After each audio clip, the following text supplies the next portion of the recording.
de la huella en Alcalá, en la cultura y en la historia. Nos faltará una que tendremos el 13 de diciembre, que dará Vicente Sánchez Moltó, y la cerraremos además con un tema precisamente vinculado con lo que este año conmemoramos, que es Nebrija. Nos dará una conferencia sobre la relación entre Cisneros y Nebrija para terminar el año de Nebrija con una conferencia sobre Nebrija. Pero hoy, evidentemente, tenemos que abordar uno de los personajes y una de las obras más destacadas de nuestra historia literaria en Alcalá de Henares, que es el Guzmán de Alfarache. La verdad es que tenía que ser un autor que hubiésemos visto ya hace tiempo, le hemos ido dejando porque siempre tenemos tantos que realmente uno no le da tiempo a cubrir todos. El Guzmán de Alfarache, como nos va a contar Nieves, es un personaje que desarrolla parte de su actividad como un pícaro que es en Alcalá de Henares. Por tanto, hay un capítulo de la novela del Guzmán de Alfarache que tiene lugar en la Universidad de Alcalá de Henares. O hay una vinculación directa, digamos, del personaje con la ciudad de Alcalá de Henares, en este caso, como vamos a ver a continuación. Y nos va a hablar Nieves Algaba, que es doctora en literatura española de los siglos de oro por la Universidad Complutense de Madrid, que en la actualidad desarrolla su labor docente en la Universidad Pontificia de Comillas y en la UCEAD, la Universidad de California, y imparte asignaturas de literatura universal y de literatura española. También ha trabajado y ha dado conferencias y publicado libros, en fin, el currículum es impresionante. Estaríamos aquí 3 horas contando el currículum de Nieves. Ha hablado sobre y ha publicado cosas sobre Cervantes, sobre Lope de Vega, sobre temas del siglo XIX. También ha impartido clases en la Universidad Internacional de La Rioja, en el Instituto Cervantes de Nápoles, la Universidad de Valladolid, en Sevilla, en el Escorial, etcétera, etcétera, etcétera, etcétera. Y además, con nosotros, ha colaborado también en algunas ocasiones en el Instituto Cervantes, aquí en la Universidad de Alcalá, donde ha estado dando algunas excelentes conferencias, os lo aseguro, sobre Santa Teresa, sobre la Pícara Justina o sobre el barroco. Y realmente su palabra es una palabra que suele llegar, suele calar. Y creo que el tema del Guzmán de Alfarache, en la palabra de Nieves, puede ser muy atractivo y muy interesante. Así que vamos a escucharla y que nos lo cuente. Yo quiero agradecer, evidentemente, a todos vosotros vuestra presencia, al Ayuntamiento, que es quien patrocina, como sabéis, estas conferencias, pero no quiero dejar de agradecer también a los técnicos del Corral y a todos los que están con nosotros del Corral aquí, porque gracias a ellos también podemos llevar adelante este ciclo. El día 13 cerraremos el ciclo de conferencias por este año 2022. Ya veremos a ver qué pasa en el 2023 y en ese día lo que haremos será pues hacer una especie de pequeño acto de clausura. Espero que contemos con la presencia del alcalde, de la concejala de Cultura, para la próxima conferencia, el día 13 de diciembre, y cerremos el ciclo, pues eso, con cierta prestancia, en cierto modo, ¿no? Entonces, bueno, pues nada más, os dejo por tanto con Nieves y que Nieves nos explaye, nos comente cosas sobre el Guzmán de Alfarache. Nieves, cuando quieras. Muy buenas tardes a todos. Muchas gracias por venir, a pesar de la lluvia, que la tarde no acompaña mucho, pero bueno, espero que pasen un buen rato. Yo también quería dar las gracias, pues efectivamente, a la Concejalía de Cultura del Ayuntamiento de Alcalá, a este corral de comedias. La verdad es que es un privilegio estar aquí. Yo me siento muy feliz, entre otras cosas, por estar en un espacio como este. A la Asociación Universitaria de Mayores de Alcalá, AUDEMA. Yo trabajo mucho con AUDEMAC, que es la Asociación de la Universidad de Mayores de Comillas, y sé que estamos muy hermanados porque hemos participado en muchas cosas juntos, la Universidad de Mayores de Alcalá y la de Comillas. Y, por supuesto, muchas gracias a Paco Peña, que hace posible que venga con cierta frecuencia a Alcalá, cosa que me gusta mucho, tengo que reconocerlo. Así que espero que, bueno, pues que esta iniciativa, como nos decía Paco, pues que lleva ya 3 años, pues que se siga manteniendo en años sucesivos y que, bueno, y que ustedes pues sigan disfrutando de la organización de estos ciclos. Tengo que empezar diciendo que, claro, hablar de Alcalá de Henares es hablar de cultura, es hablar de arquitectura, es hablar de letras humanas y divinas, es hablar de arqueología, es hablar de tradición, de arte y, por supuesto, cómo no es hablar de su universidad y, por supuesto, cómo no es hablar de Miguel de Cervantes. Y al final, yo lo que les propongo hoy es también hablar, a propósito de Mateo Alemán y a propósito del Guzmán de Alfarache, hablar un poquito, no solo de lo que hay de Alcalá en el Guzmán, que como ha dicho el profesor Paco Peña, pues, hay bastante, sino también de esa vinculación con Miguel de Cervantes y con el Quijote. Yo digo que al final cualquier itinerario que nos lleva a transitar por Alcalá, cualquier conversación sobre esta ciudad, no importa si es una charla coloquial o una charla académica, nos conduce casi inevitablemente a hablar sobre la universidad y hablar sobre el Quijote, ¿verdad? Y hoy no va a ser menos. De la universidad me voy a ocupar un poquito más adelante. Ahora, si les parece, vamos a poder establecer un paralelismo entre Mateo Alemán y Miguel de Cervantes y, como les digo, también entre las dos inmortales obras que nos ocupan hoy. Hay muchos puntos de contacto. Más allá de compartir una cronología, van a ver ustedes que hay muchísimas similitudes entre el Quijote y el Guzmán de Alfarache, similitudes temáticas, similitudes episódicas y, lo que es más importante y sobre lo que quiero reflexionar con ustedes, similitudes también en cuanto a la intencionalidad de la obra, ¿sí?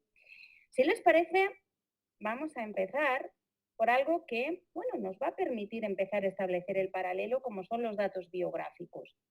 Miren qué casualidad. Mateo Alemán nace en el 1547, igual que Cervantes. Se supone que tiene un posible origen converso, igual que Cervantes. Como sabemos, sobre el origen converso de Miguel de Cervantes se ha hablado mucho, muchísimo, y aunque él adujo hasta 15 testimonios a lo largo de su vida, es verdad que nunca llegó a acreditar una prueba tangible de su limpieza de sangre, y por otro lado, quizá tampoco importa mucho, ¿sí? Quiero decir, más allá, bueno, si eso tiene un reflejo en sus obras, pues tiene una importancia, y si no, pues a lo mejor tiene una importancia relativa. Como digo, de Mateo Alemán también se habla de ese posible origen converso. También comparten la profesión del padre. Es verdad que en el caso de Mateo Alemán, su padre era cirujano en la cárcel real de Sevilla. El padre de nuestro Cervantes, bueno, pues barbero, sangrador, bueno, en cualquier caso, poco éxito monetario, como bien sabemos, lo que le llevó a tener que peregrinar por distintas partes de España. Hay quien dice que Mateo Alemán y Miguel de Cervantes fueron alumnos, los dos, de los jesuitas en Sevilla. Podemos incluso fabular con que se encontraran en las aulas de los jesuitas de Sevilla. Ya saben que para esto normalmente pues, se aduce el testimonio de algunos estudios que dicen que en el coloquio de los perros, justamente Berganza hace un elogio de los jesuitas sevillanos que nos lleva a pensar que quizá parta de un conocimiento de primera mano. Les cito un poquito, siempre está bien citar a Cervantes.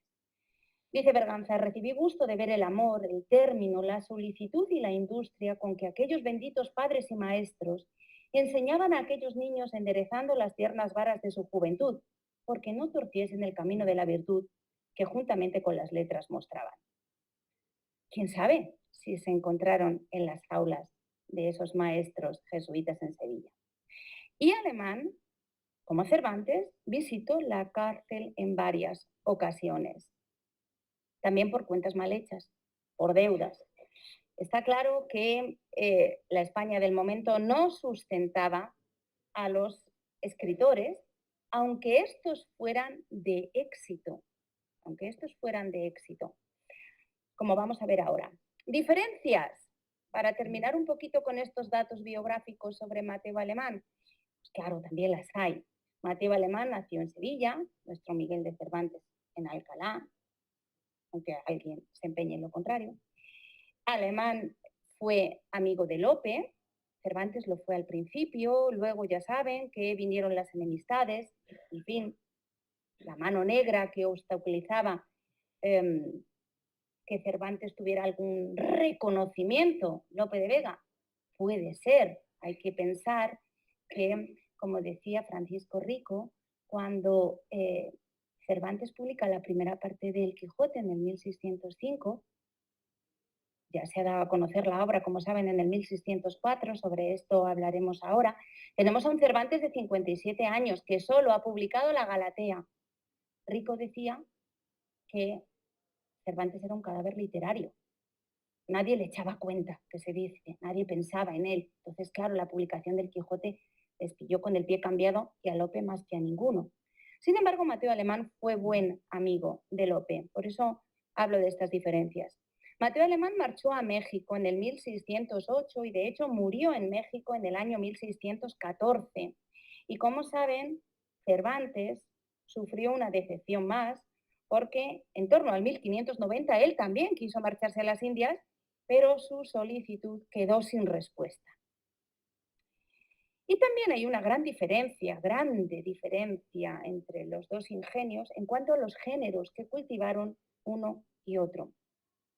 Evidentemente Cervantes, como todos ustedes saben, cultivó la poesía lírica, la poesía narrativa, el teatro, la prosa, la novela ejemplar, cultivó los más variados géneros. Sin embargo, nuestro Mateo Alemán, más allá de traducir un par de odas de Horacio, de poner un prólogo a los proverbios morales de Alonso de Barrios, optó fundamentalmente por la literatura edificante, y no pierdan este dato de vista.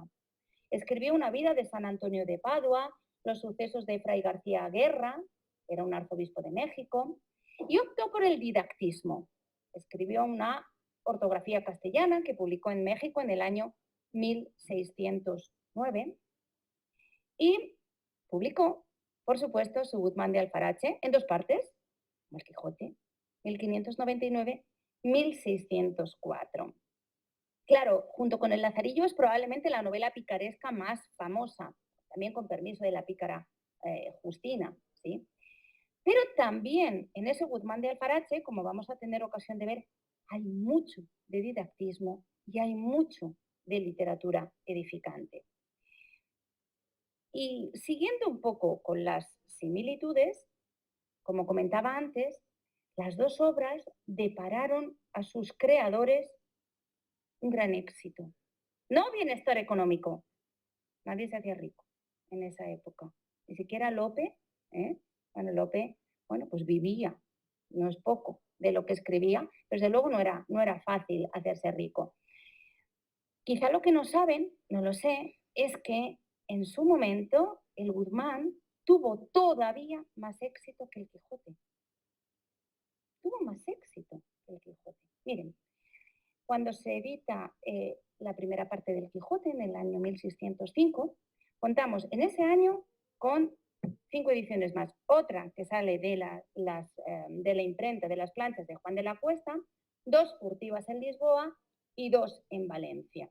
Como saben, en vida de Cervantes, es decir, desde el 5 al 1616, esa primera parte conoce 16 ediciones y se traduce al inglés y al francés. Todo eso lo experimenta Cervantes en vida. Conoce ese éxito, ¿sí? De la segunda parte no le da tiempo a conocer el éxito porque, claro, se muere un año después. Pero sí que ve, pues que hay unos lectores que están ansiosos de conocer las vicisitudes de El Quijote. La segunda parte se traduce al francés en el año 1618 y en el 1624, al italiano en el 1625, ¿sí? Pero miren ustedes, la primera parte del Guzmán de Alfarache, 1599, en ese año del 99, ¿he dicho 29? 1599, también conoce 5 ediciones. Pero al año siguiente, en el 1600, ahí tienen más o menos reflejadas las ediciones, solo en un año 10 ediciones. En un año 10 ediciones de esa primera parte. Luego la cosa se va atenuando.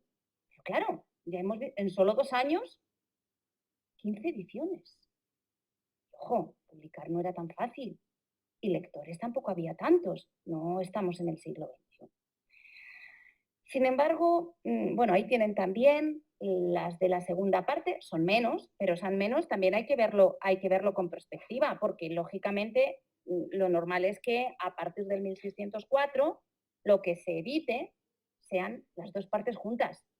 Claro, entonces tenemos unas cuantas ediciones, 1604, 1605, otra vez 1600, sí, pero lo normal es que a partir de ahí se publiquen juntas. Pero como digo, andando el tiempo a nadie se le escapa que se han invertido las tornas y de qué manera.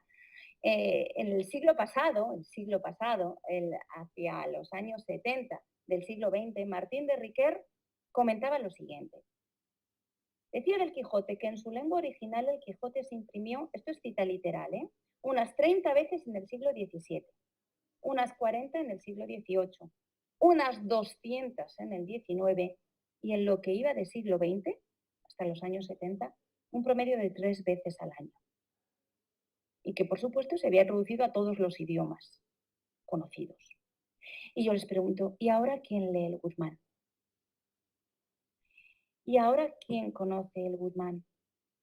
No hay comparación posible. ¿Porque la picaresca no está de moda? No, no me vale el argumento, porque el Lazarillo se lee, es lectura obligatoria. Todos los chavales se leen el Lazarillo. ¿Porque es muy larga? Todos nos leemos el Quijote. Entonces, ¿qué ha pasado? ¿Por qué el Guzmán ha caído en el olvido? Vamos a intentar dar un poco respuesta a este interrogante de por qué han cambiado las tornas de una manera tan llamativa. Ambos textos nacen en una misma circunstancia. Vamos a pensar, claro, la obra hemos dicho que se edita en el 1599 y sabemos, suponemos, pero tenemos una cierta certeza, que la primera parte del Quijote se está escribiendo más o menos en torno a esos años, en esa década de los años 90, con lo cual el contexto es el mismo. Y ese contexto nos habla de que a la muerte de Felipe II, es decir, en el 1598, la creación literaria se vuelve más libre. Empieza a estar menos encorsetada. Y empieza a defenderse una literatura de entretenimiento, donde leamos por el mero gusto de esto que es ahora muy moderno, ¿no? Podemos simplemente, bueno, pues el placer de la lectura, el placer de pasar un buen rato sin tener que ir más allá. Y esto, el hecho de que la literatura empiece a estar menos encorsetada, hizo que salieran determinadas obras, yo digo un poco casi a codazos. Ahora me explico. Mire, Márquez Villanueva, en un artículo que se titula precisamente sobre el lanzamiento y recepción del Guzmán de Alfarache, habla de, y les cito, una movilización o estampida de ingenios lanzados a colmar aquella insospechada avidez del público por el libro de entretenimiento. Así que los textos gozaban del favor del público. Tanto el Guzmán, lo acabamos de ver, como el Quijote. De los moralistas un poco menos, de los intelectuales un poco menos.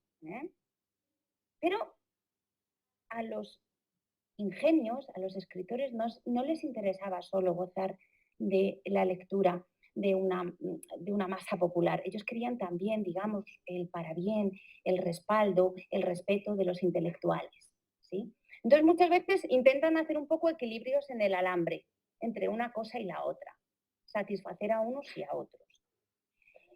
Y supongo que convienen conmigo en que eso Cervantes lo hizo de manera magistral. Es verdad que no se llevó el aplauso de los intelectuales, quién sabe, otra vez la mano en negra de Lope, no lo sabemos. Pero sí que es cierto que en el Quijote hay, más que ejemplaridad, que la hay, una reflexión profunda sobre la sociedad de aquella época. No es casual que aparezca un capitán cautivo, pues para hacernos ver los miles de cautivos que había en Argel, ¿sí? No es casual que aparezca el morisco ricote para hacernos reflexionar sobre esa situación que se estaba viviendo en la época y que era terrible, la expulsión de algunos que obviamente eran españoles y se les privaba de su patria. Así que no es casual que todos esos episodios se incorporen a una narración que pretende ser solo de entretenimiento. Y efectivamente en el Quijote hay reflexión, hay crítica, hay censura de actitudes, hay censura de comportamientos, hay censura de normas, pero con un tratamiento formal magnífico. Toda esa crítica y toda esa censura se cuela a hurtadillas en la ficción novelesca. A nadie le parece una disquisición plúmbea la reflexión de Don Quijote sobre la Edad de Oro. ¿Y por qué les cuento todo esto? Pues porque probablemente es lo que no supo hacer Mateo Alemán con el Guzmán de Alfarache. Esos equilibrios en el alambre, ¿sí? Eso que hizo muy bien Cervantes, insisto, la reflexión, la crítica, se nos cuela a hurtadillas en la ficción novelesca. En el caso del Guzmán está, hay que decirlo, mucho menos conseguido, ¿sí?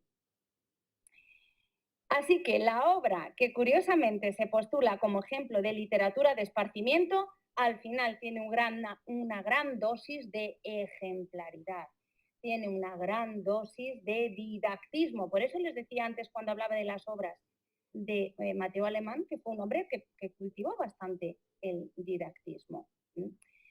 Pero bueno, como digo, fue el Guzmán la obra que provocó esa estampida de genios queriendo editar obras de esparcimiento. El profesor José María Micó, que es uno de los mejores conocedores del Guzmán, nos habla justamente de que Cervantes y Lope de Úbeda, fuera quien fuese este Lope de Úbeda, el autor de la Pícara Justina, ¿sí? Como digo, están ahí en ese 1604 intentando llegar a la casilla que es la publicación de la obra. Se publicará en el 1605, pero como digo, en ese articulito que tiene Micó que se llama Prisas y prosas en el 1604, nos presenta efectivamente cómo el pistoletazo de salida que da el Guzmán de Alfarache hace que todos los ingenios vayan detrás. Pero como digo, Mateo Alemán no tiene la capacidad de envolvernos el didactismo en una dulce medicina. Para que me entiendan, les he puesto unos versos que son de la Celestina, que seguramente ustedes conocen, ese tópico de la dulce medicina, según la cual el didactismo está bien, pero que nos lo endulcen un poco. Miren lo que dice en los versos acrósticos Fernando de Rojas. Dice, como el doliente que píldora amarga o huye o recela o no puede tragar, si se la meten dentro de un dulce manjar, se engaña el gusto. Estoy parafraseando, pero ven los versos, ¿verdad? La salud se alarga. Estás tomando la medicina. Pero te la han envuelto en un dulce manjar y no te estás enterando, que es lo que hizo bien Cervantes. De esta manera mi pluma se embarga, imponiendo dichos lascivos rientes, atrae los oídos de penadas gentes, de grado escarmientan y arrojan su carga. Cervantes nos hace tragar la píldora amarga del desengaño, que eso está de una manera evidente en el Quijote, por una sociedad que está en franca decadencia, buscando un proceso de regeneración. Por supuesto que sí. Pero también el Lazarillo, ¿sí o no? También el Lazarillo nos hace reflexionar sobre una sociedad en decadencia y nos está presentando la necesidad de una regeneración. Por supuesto que sí. Y también el Guzmán nos presenta una sociedad en decadencia que necesitamos cambiar, que necesitamos regenerar. Insisto entonces, ¿cuál es el problema? ¿Cuál es el problema? Pues el problema está, como les digo, en que las cucharadas de medicina se notan mucho en el Guzmán de Alfarache. Se notan mucho en el Guzmán de Alfarache y incluso un gran lector del Guzmán, como fue Miguel de Cervantes. Fíjense ustedes, Américo Castro decía que sin el Guzmán no se hubiera escrito el Quijote. Por eso estoy haciendo también esta comparación. Hombre, yo no diría tanto, diría que a lo mejor no se habría escrito el Quijote como lo conocemos, pero está claro que Cervantes fue un gran lector del Guzmán de Alfarache, por supuesto que sí. Pero, a pesar de ser un gran lector del Guzmán, en el prólogo del Quijote probablemente hay una velada crítica a esto que yo les estoy contando y que explicaría por qué el Guzmán hoy no se lee, siendo como es una obra que parte de los mismos presupuestos que un Quijote o que un Lazarillo, ¿sí? Entonces, miren, decían en el prólogo del Quijote, dice Cervantes, que su libro, ¿sí?, estará falto de toda erudición y doctrina porque dice, va sin acotaciones en las márgenes y sin anotaciones en el final del libro, como veo que están otros libros, aunque sean fabulosos y profanos, el Guzmán lo es, tan llenos de sentencias de Aristóteles, de Platón y de toda la caterva de filósofos que admiran a los leyentes y tienen a sus autores por hombres leídos, eruditos y elocuentes. Y efectivamente el Guzmán es de estas obras plagadas de sentencias de Aristóteles, de Platón, de caterva de filósofos que nos quedan, claro, suspensos con una erudición, pero donde, insisto, la medicina se aprecia a cucharadas. La Celestina también tiene multitud de lo que llamaba el propio Rojas fontecicas de filosofía. Pero, otra vez, se van colando en la narración del texto. Y sin embargo, aquí no. Y claro, esto no es moderno.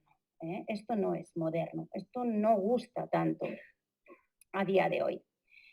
Así que, como digo, nos encontramos, a ver si pasa la diapositiva, con una gran carga doctrinal.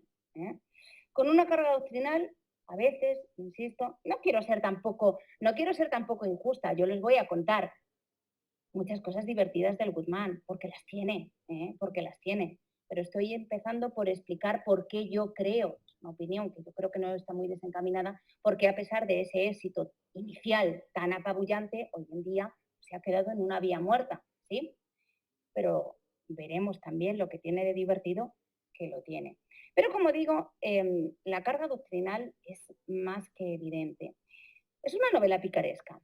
Y en las novelas picarescas, como ustedes saben, lo que hay es las aventuras de un pícaro que se cuentan en primera persona. Y en esa primera persona se establece un hipotético diálogo con el lector.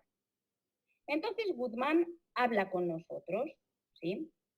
Habla con nosotros, nos cuenta su vida, pero nos advierte de que va a incluir muchas otras cosas.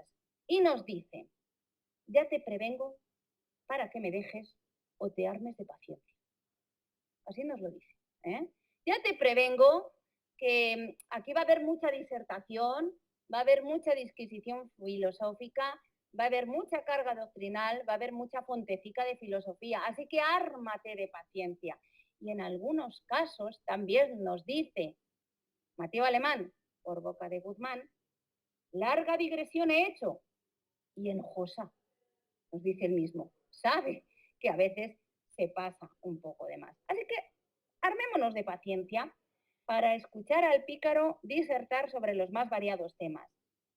Sobre las vanas honras, sobre la venganza, que nos hace reos de nosotros mismos, sobre la vergüenza, sobre los modos de engañar, sobre quienes piden o dan limosna.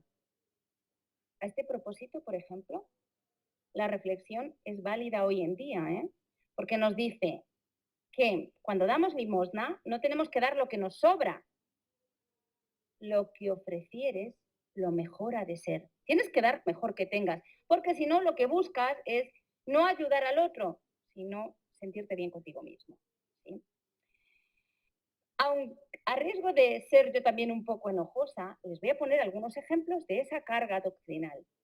Así ven, por ejemplo, que hay una gran cantidad de consejos y que muchos de ellos todavía tienen vigencia. Claro que sí. Y que además son muy prácticos. Este delectare docet, este enseñar deleitando, sin duda es uno de los fundamentos sobre los que se asienta el Guzmán, a pesar de buscar, bueno, pues ese entretenimiento, pero aprovechando. Y nos dice cosas como, no entres donde no puedas libremente salir. Oye, qué consejo más práctico y más interesante. Y esto, honestamente, sea cualquier cosa. No estamos hablando solo de un lugar.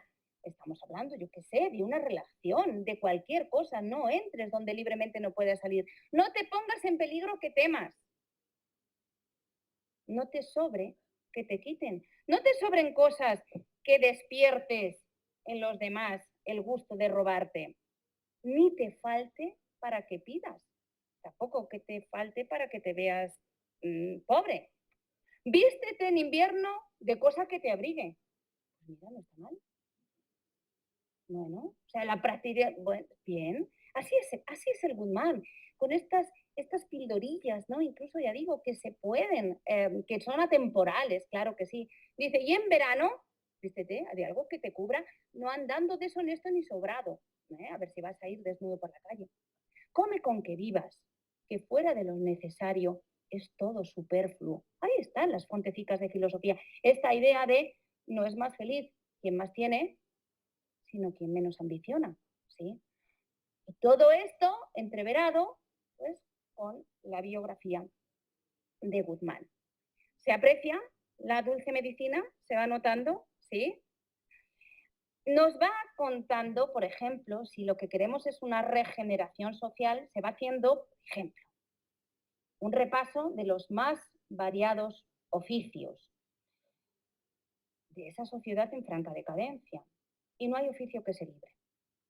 Los escribanos son unos pecadores que se venden al mejor postor. Los mercaderes, unos estafadores. Miren lo que dice ahí. Un albañil, dice así, un herrero, un carpintero, todos roban, todos mienten, todos trampean, ninguno cumple con lo que debe. Y es lo peor que se precian de ello. ¿Y qué decimos de los médicos? Vamos a acabar la charla justamente con un episodio referido a los médicos. Nos dice Guzmán, al señor doctor, lo tienen ahí, si no le pagas, deja la cura. Y si le pagas, la dilata. Y por ello algunas o muchas veces mata al enfermo, claro, por exceso o por defecto. Tan malo es que te cuiden de más como de menos. Así que solo buscan el propio beneficio. Los médicos no son personas de fiar. Claro, hay tanta literatura sobre esto. Nos dice Guzmán que había un médico, miren qué cuentecillo, traía consigo gran cantidad de recetas, a una parte de jarabes y a otra de purgas.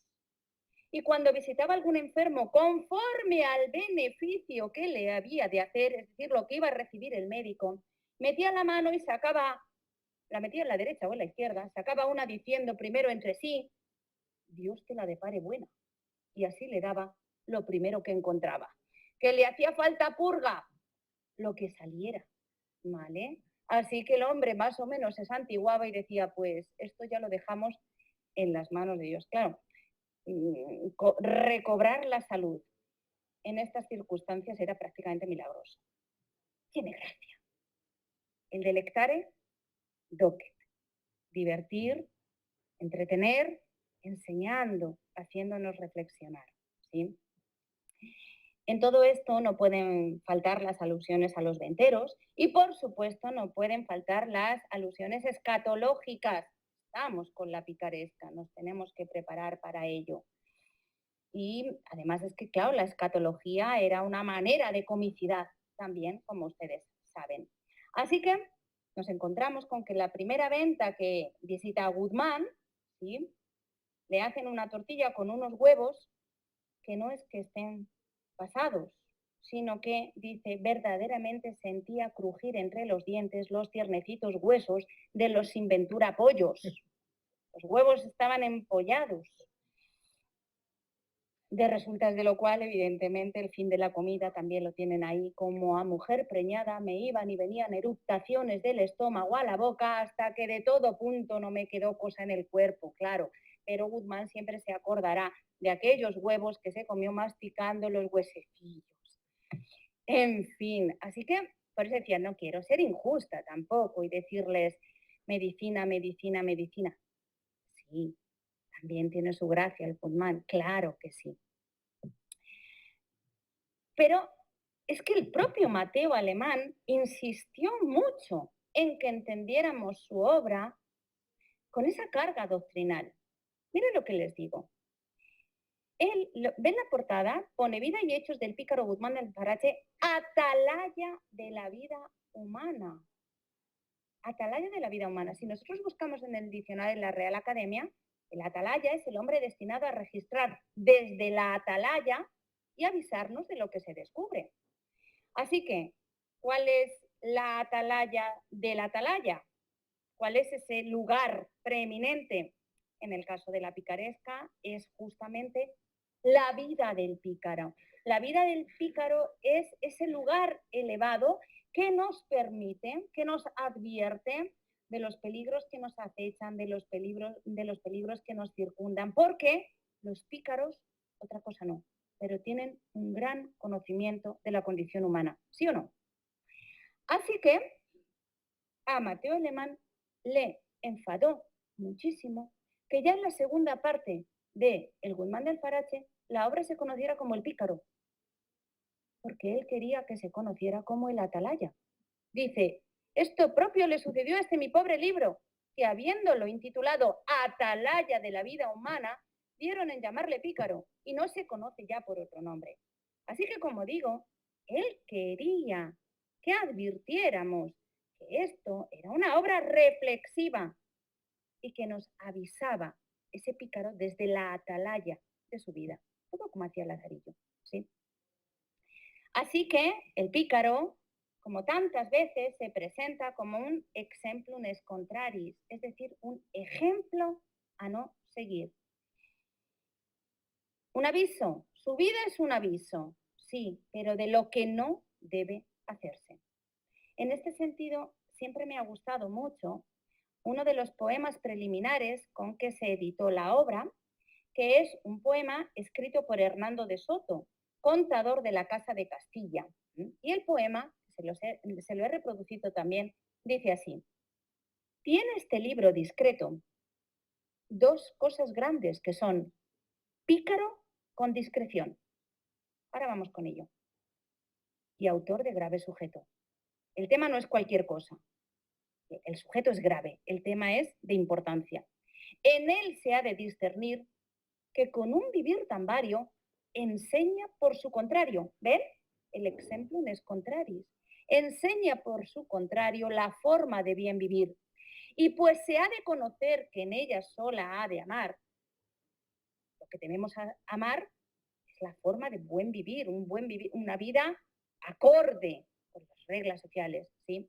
Ni más se puede enseñar, ni más se debe aprender. Así la voz general propiamente les concede que el pícaro honrado quede y el autor quede inmortal, ¿sí? Efectivamente, con ese avisar por el contrario, llegamos a, insisto, a advertirnos de cómo tenemos que conducir. ¿Por qué? El pícaro es un pícaro con discreción. Según el diccionario de autoridades, la discreción no es lo que entendemos hoy. La discreción es prudencia, juicio y conocimiento con que se distinguen y reconocen las cosas. Y en efecto, Guzmán, desde la atalaya de su madurez, es un hombre discreto. Es un hombre discreto que nos quiere enseñar esa forma de bien vivir. Evidentemente, en esto se uniforman el Guzmán de Alfarache y el Lazarillo.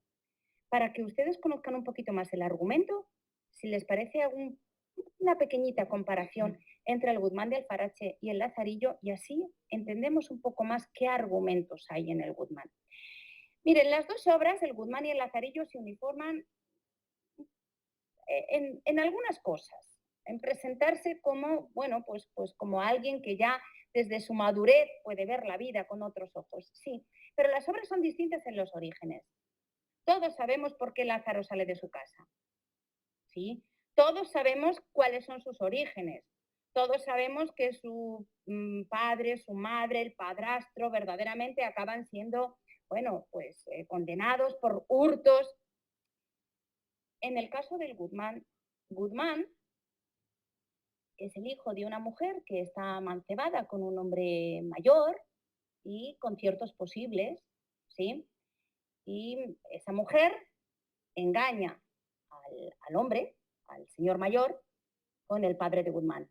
Pero le harán creer que Guzmán es hijo suyo, ¿sí? Así que Guzmán nos dice que cada uno creyó que era hijo suyo y ambos me regalaban. Así que él no vivía mal, Guzmán no vivía mal. Si Lázaro se va como mozo de ciego porque evidentemente no hay manera de sobrevivir, en el caso de Guzmán la situación es otra. Este autor de los proverbios morales que hemos comentado antes llama a Guzmán hijo del ocio.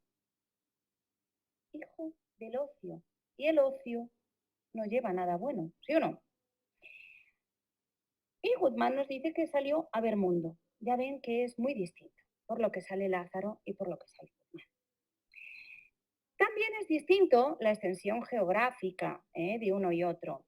Sabemos que Lázaro va pues desde Salamanca a Toledo. Este es un poco el recorrido. Sin embargo, Mateo Alemán irá a Sevilla, a Madrid, a Toledo, a Almagro, a Alcalá. Ahora recalaremos en Alcalá.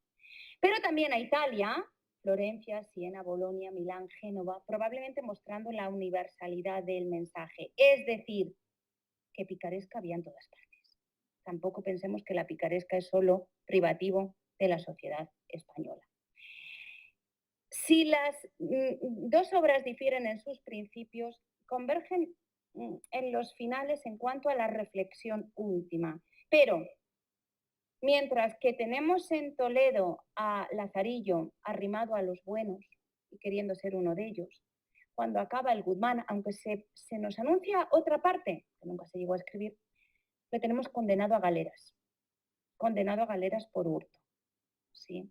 Así que no puede acabar de peor manera. Pero como digo, la reflexión es la misma. La reflexión es hacernos ver cuáles son las cosas importantes de la vida. Por eso a Lázaro, por ejemplo, dice, ¿a mí me va a importar ahora que digan que mi mujer está mancebada con el arcipreste de San Salvador, con lo que yo llevo pasado? ¿Ahora me voy a meter, ahora que estoy tranquilo, me voy a meter yo en estas cuestiones? Guzmán también se da cuenta de que tiene que reformar su vida.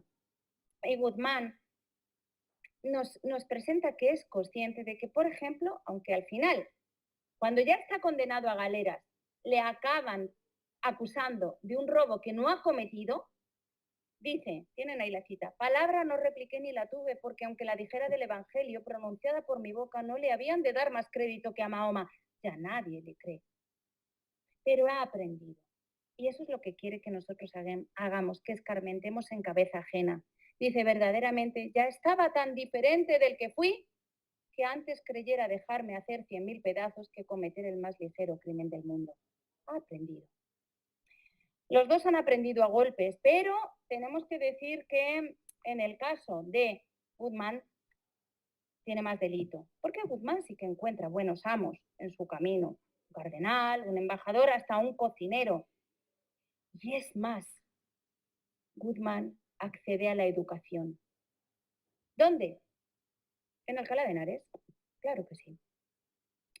Sabemos que también Mateo Alemán estuvo de estudiante en Alcalá. Mateo Alemán estudió artes y teología en Sevilla, pero después se matriculó en medicina.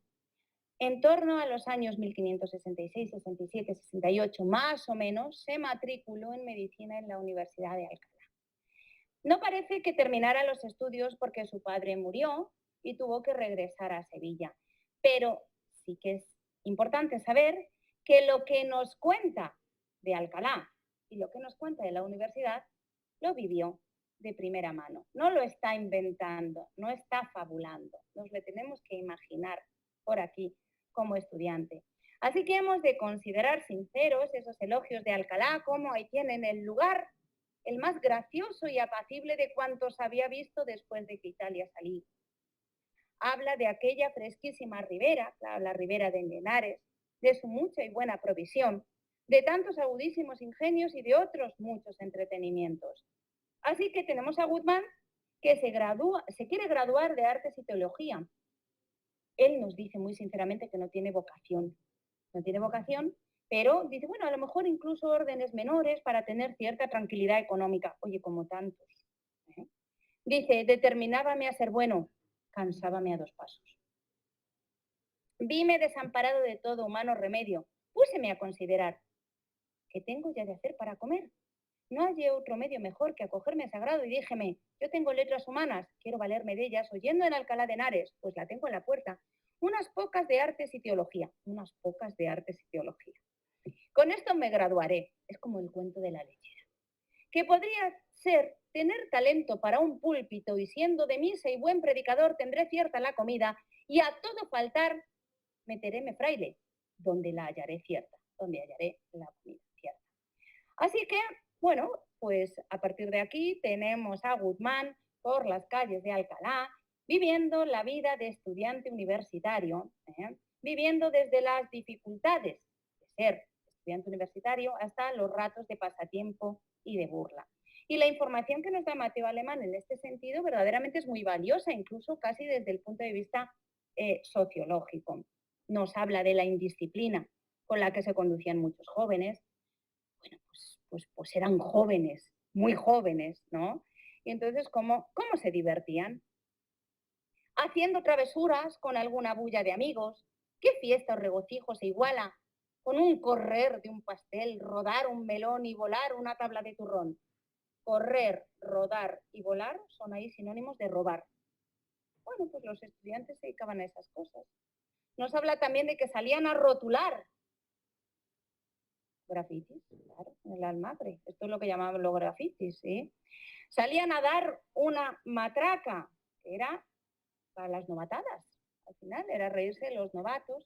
O salían a gritar una cátedra, que como ustedes saben también era intervenir a gritos en las oposiciones de cátedra, para molestar a los opositores. Bueno, pues chiquilladas, pero él nos las va contando y verdaderamente al final, ya digo, nos da una información muy interesante. Y también nos da pues, información de esas dificultades, de las miserias de los estudiantes y de cómo, y esto luego lo tomará, como bien saben, Quevedo para su buscón, lo complicado que era vivir en las casas de pupilaje. O sea, ¿se acuerdan con el Domine Cabra, en el buscón y demás? Bueno, pues esto también pasaba, como en todas las ciudades universitarias, esto también pasaba en Alcalá. Entonces, Guzmán dice, no sé si meterme a pupilo, camarista o coger ama. No sabía muy bien qué hacer. Dicen, de las amas dices que todas son perjudiciales, indómitas y sisantes. Todas las amas sisaban. Dice, te cocinan un conejo, que al final solo tienes la cabeza y 4 nada, ¿sí? Porque lo demás se lo llevan ellas para sus casas. Lo de camarista, es decir, pues tener un camarada, tampoco lo veía. Así que al final se hace pupilo. Se hace pupilo y el pupilero, se llamaba, ¿sí? El pupilero dice que la comida hay que racionarla por el bien del estudiante, por el bien del estudiante porque los estómagos llenos embotan el entendimiento. Así que ven que a los puercos y en los caballos está bien la gordura. Los estudiantes no, Dice, decía el pupilero que daba la fruta tercianas y que por nuestra salud lo hacía. Daba para postre una tajadita de queso, que más parecía viruta o cepilladura de carpintero, según salía delgada, porque no entorpeciese los ingenios. Hombre, no, la intención era buenísima. Así que nos cuentan que al final el estudiante tiene más deseo de comer que el entendimiento de saber. Bueno, como digo, a pesar de todas estas dificultades, lo que nos dice Mateo Alemán por boca de Guzmán es que la vida del estudiante en Alcalá, aún así, merecía la pena. Miren qué fragmento, es un poquito largo, pero yo creo que está bien que lo leamos. Dice, ¿dónde o cómo se hace hoy en el mundo como en las escuelas de Alcalá? ¿Dónde tan floridos ingenios en artes, medicina y teología? ¿Dónde los ejercicios de aquellos colegios teólogo y trilingüe, en donde cada día salen tantos y tan buenos estudiantes? Donde se hallan un semejante concurrir en las artes los estudiantes, que siendo amigos y hermanos, como si fuesen fronteros, están siempre los unos contra los otros en el ejercicio de las letras. Donde tantos y tan buenos amigos, donde tan buen rato, tanta disciplina en la música, en las armas, en danzar, correr, saltar y tirar la barra, haciendo los ingenios hábiles y los cuerpos ágiles. Donde concurren tantas cosas buenas con clemencia de cielo y provisión de suelo. Y sobre todo una tal iglesia catedral, que se puede justamente llamar Penis en el mundo, por los ingenios de ella. Oh Madre Alcalá, ¿qué diré de ti que satisfaga? ¿O cómo, para no agraviarte, callaré? Que no puedo. Como ven, el elogio es sincero. Pero Guzmán no tiene remedio. Guzmán no tiene remedio y cuando está cursando el último año de teología no se le ocurre otra cosa que irse un domingo por la tarde de romería a la ermita de Nuestra Señora del Val, de la patrona. ¿Sí? Así que nos dice, salí con sola intención de visitar esta santa casa, hícelo, y al entrar en la iglesia vi un corrillo de mujeres y entre ellas alguna de muy buena suerte, es decir, de muy buen ver. Y ya se pueden imaginar, a Guzmán le vence una vez más el vicio. Él pensaba mudar de costumbres, pero ya ha dicho que se cansaba a 2 pasos. Dice, romerías hay a veces que valiera mucho más tener quebrada una pierna en casa. Esta estación fue mi causa y principio de toda mi perdición. De aquí se levantó la tormenta de mi vida, la destrucción de mi hacienda y acabamiento de mi honra. Y efectivamente, a partir de aquí, se casa. Se casa, empiezan los problemas económicos, se hace alcahuete de su propia mujer. Cuidado, que Don Quijote nos decía que ser alcahuete es oficio de discretos y necesarísimo en una república bien ordenada. Así que, bueno, van dando tumbos de ciudad en ciudad, vuelven a Sevilla, continúan los hurtos hasta que, como ya hemos dicho, le condenan a galeras. Tantos avatares, sin duda, debieron provocar el deleite de los lectores. Pero por si todo esto no fuera suficiente, Mateo Alemán decidió ir insertando al hilo de la narración de la biografía del pícaro, cuentecillos, facecias, historias e incluso alguna novela. Allí inserta, como después hará nuestro Miguel de Cervantes con el Quijote. ¿Sí? Por eso decíamos que probablemente sin la lectura del Guzmán, el Quijote sería de otra manera. Esos cuentecillos, igual que en el Quijote, son para entretener una jornada de camino, para rellenar el tiempo en una venta, incluso para solar de los condenados a galeras. Y igual que pasa en el Quijote con el curioso impertinente, que no es algo que se hoy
así se lo mandó el maestre y que él no llevaba en toda su mercancía cosa que tanto le pesase como su mujer, con lo cual la tiró al mar.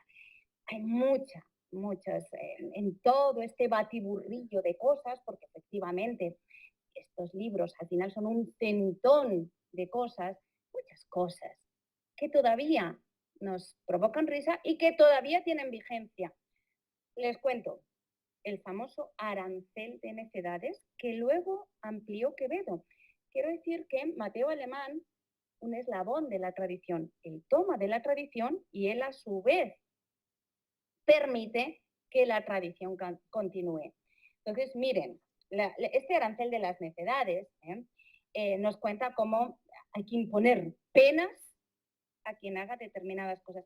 Hay muchísimos ejemplos, yo solo les he cogido unos poquitos. Mire, dice, hay que penar a los que yendo caminando preguntan a los pasajeros cuánto queda hasta la venta o si está lejos el pueblo, por parecerles que de esa manera llegan más presto.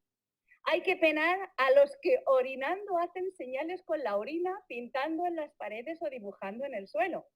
Algunos están asintiendo. Hay que penar a los que buscando a uno en su casa y preguntando por él, les han respondido que no está y vuelven a preguntar, ¿pues ha salido ya? Y este me encanta, eso es catalógico, pero me encanta. Dice, hay que penar a los que sonándose las narices, bajando el lienzo, lo miran con mucho espacio, como si les hubiesen salido perlas de ellas y las quisiesen poner en cobro. Esto es el club de la comedia, no me digan ustedes que no. Voy terminando y vuelvo a Cervantes y vuelvo a Alcalá, ¿sí? Y es verdad que otra de las cosas que tienen en común los textos que nos ocupan es que los dos sufrieron una continuación espuria, un apócrifo, ¿sí? Era normal, si algo tenía éxito, pues que surgieran segundas partes de la Celestina, del Lazarillo, es normal. Ahora, Cervantes tuvo mala suerte, quiero decir, que le saliera un Quijote para zaherir al autor, eso no se había visto. Subirse al carro del éxito era bastante normal, como todos sabemos. Sin embargo, hay que reconocer que en los dos casos, la aparición de estas partes apócrifas espolearon a los autores a hacer las segundas partes. Sabemos que, por ejemplo, Cervantes cogió con mucho ahínco la segunda parte del Quijote amparada en el éxito de la primera y entonces, muy poco después de la publicación, pues tenía 30 capítulos de la primera parte, pero luego lo abandonó y no retomó la labor hasta que no salió el Quijote de Avellaneda, ¿sí? La relación que tiene Mateo Alemán con esta segunda parte espuria que salió, que es la compuesta, lo tienen ahí por un tal Mateo Luján de Sayavedra, del que tampoco realmente sabemos qué nombre hay detrás. El propio Mateo Alemán nos habla en el Guzmán que este apócrifo hizo del Juan Luján y del Martí Mateo, y volviéndolo por pasiva, llamóse Mateo Luján, pero no sabemos realmente quién se esconde detrás. Como digo, la recepción que tuvo Mateo Alemán del apócrifo no fue tan negativa como la tuvo Cervantes del de Avellaneda. Es más, en la segunda parte lo que hizo fue incluir al supuesto hermano de Mateo Luján de Sayavedra. Un tal Sayavedra que le roba, ven la metáfora, ¿no? Primero le roba y después se hacen amigos. Y se hacen amigos porque yo creo que Mateo Alemán se hizo un poco amigo de esa parte apócrifa. Es más, miren qué curioso, y voy acabando. Miren qué curioso. Mientras que Cervantes hace caminar a Don Quijote por los lugares, huyendo de por donde había ido el de Avellaneda, dice, que el de Avellaneda va por aquí, pues el mío va por allá. Ya el Guzmán de Mateo Luján de Sayavedra había estado en Alcalá. Y eso no impide que Mateo Alemán, en su segunda parte, nos traiga el personaje Alcalá. ¿Se entiende? Así que, como digo, la relación fue distinta. Sí.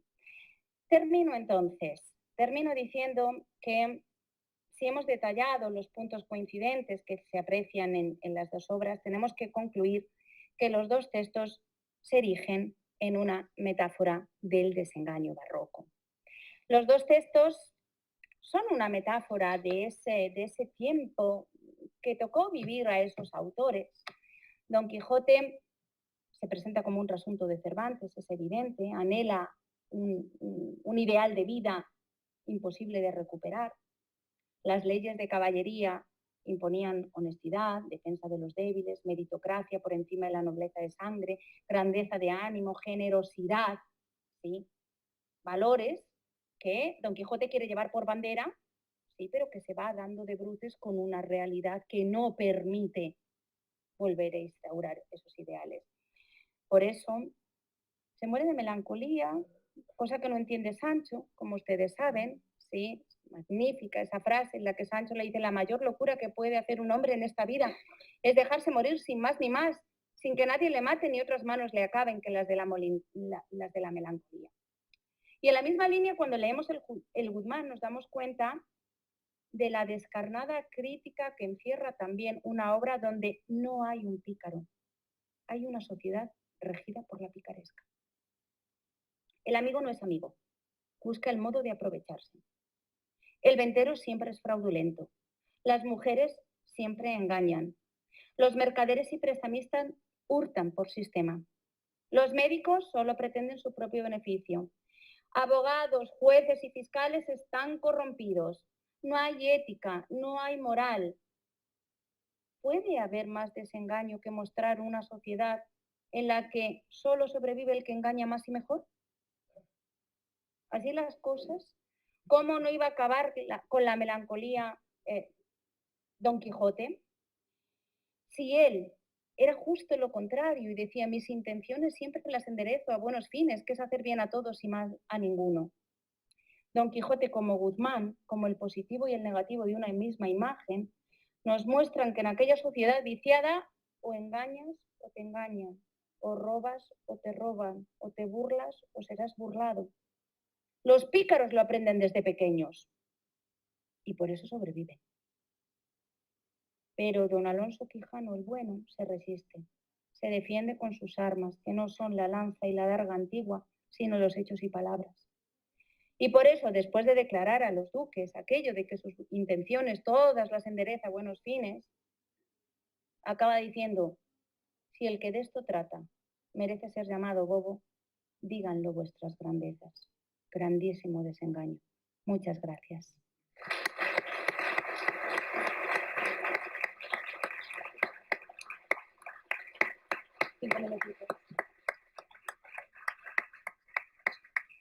Y ahora les presento, ¿sí? Y justamente para que ustedes vean esta sociedad picaresca, no hay un pícaro, hay una sociedad picaresca, pues los actores van a representar un episodio. Miren, he cogido un grabadito alusivo justamente al episodio que les van a representar, en el que Guzmán está pidiendo en las calles fingiendo que tiene una pierna herida. Y en esas circunstancias lo va a ver un cardenal. ¿Y cómo acaba la cosa? Pues ahora lo verán ustedes. Pinto, Marina y David, adelante cuando queráis. Una limosna para este pobre. Que alguien se apiade de este lisiado. Dámelo de cristiano, amigo de Jesucristo, en misericordia de este pecador afligido y llamado, y pedido de sus miembros. Mira, mis tristes años, oh reverendísimo Padre, Monseñor ilustrísimo. Monseñor, después de haberme oído atentamente, apiadóse en extremo de mí. Luego mandó a sus criados que en brazos me metiesen en casa y que, desnudándome de aquellas viejas y rotas vestiduras, me echasen en su tónica. Y luego mandó venir 2 expertos cirujanos y, ofreciéndoles buen premio, les encargó mi cura, procurad sangrar. Y con esto, dejándome en las manos de los dos verdugos y en poder de mis enemigos, fuese de viaje. Aunque el fingir de las llagas de muchas maneras,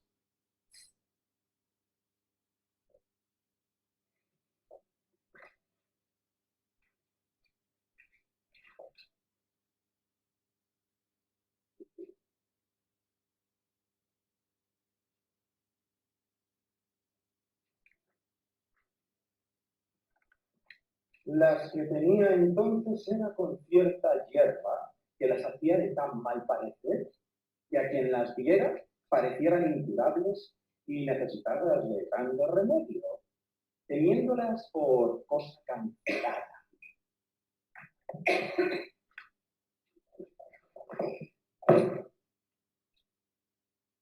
Pero si solo 3 días dejara la continuación de aquel embeleco, la propia naturaleza pusiera las carnes con la perfección y sanidad que antes tenía. A los 2 cirujanos les pareció de la primera vista cosa de mucho modo. Que nos traigan un brasero de lumbre, manteca de vaca y huevos. Te vamos a desfajar hasta infeliz. ¿Cuánto tiempo hace que padecéis este mal? ¿Os acordáis de dónde proviene? ¿Bebéis vino? Perdido voy. Aún vida tengo si pellejo me dejan estar. 2 horas son de trabajo, si ya no me sepultan en el Tíber. Pasarelas como pudiere y si me cortan la pierna, quedaré con mejor achaque y cierta la ganancia, si no es que me muero. Cancela esta carne. Será necesario para que el daño se ataje y nazca otra nueva, quitarla hasta la vida y quedará como hubiese. Tiempo largo es menester para esta cura. Ocasión hay para sacar el vientre de mal año.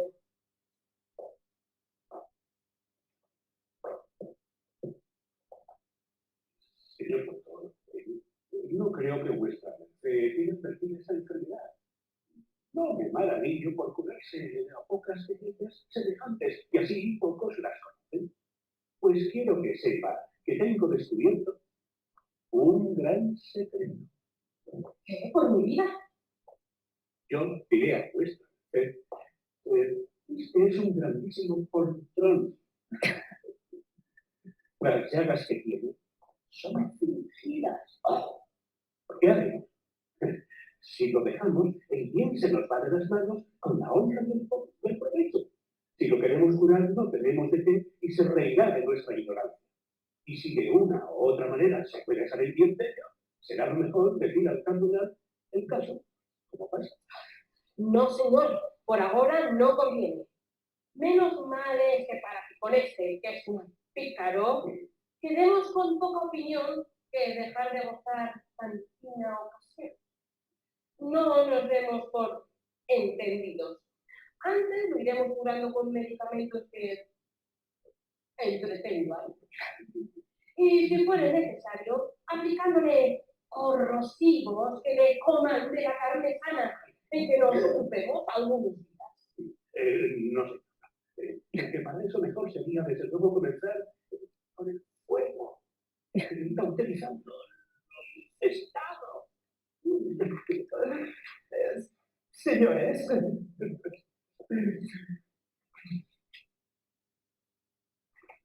en vuestras manos mi lengua está mi vida o muerte, ni remedio y ni perdición.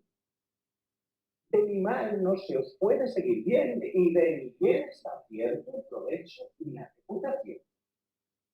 Ya os es notorio la necesidad de los pobres, la dureza de los corazones de los ricos. Para poderlos mover a que nos den una flaca limosna es necesario llagar nuestras carnes, padeciendo trabajos y dolores. Y aún estas ni otras mayores lástimas no valen. Gran desventura es tener necesidad de padecer lo que padecemos, varones. será el sustento que debe sacarlo. Doleos de mí por un solo Dios, que sois hombres que corréis por la plaza del mundo y sois de carne como yo. Y el que necesito, hubiera necesitado. No permitáis que sea descubierto. Haced vuestra voluntad, que en lo que tocare a serviros, ayudaros, no faltaré, punto. De manera que salgáis de esta cura muy aventajados. Fiaos de mí, que cuando no estuviera de por medio algún otro seguro, el temor de mi pena me hiciera tener secreto. En lo de la ganancia, no se repara. Mejor es aceptarla que perderla. Vemos 3 almohadinos, que más vale algo de ganar que nada. ¿Qué nos place sacar beneficio? Reparad que contra Monseñor quedo en vuestras manos.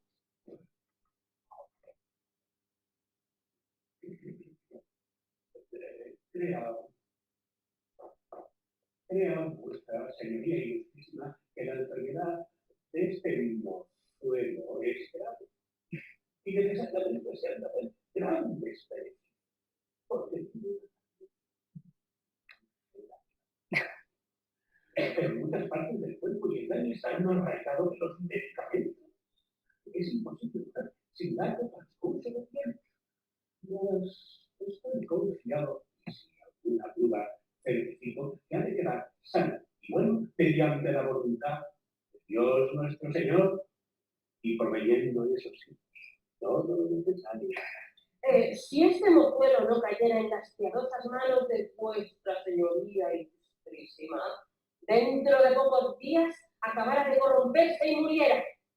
Mas atajaráse de su daño de modo que dentro de 6 meses o aún antes le quedarán sus carnes tan limpias como las mías, mediante la voluntad de Dios y proveyendo, eso sí, de todo lo necesario.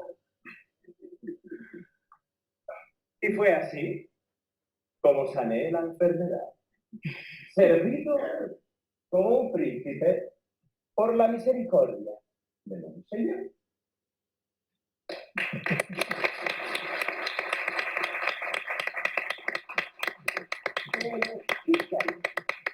No solo son los que viven por las calles.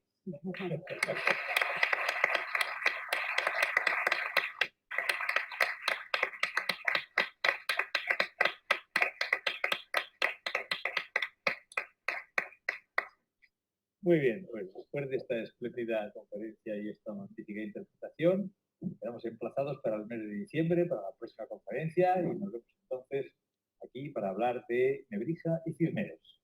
Que vaya bien. Gracias.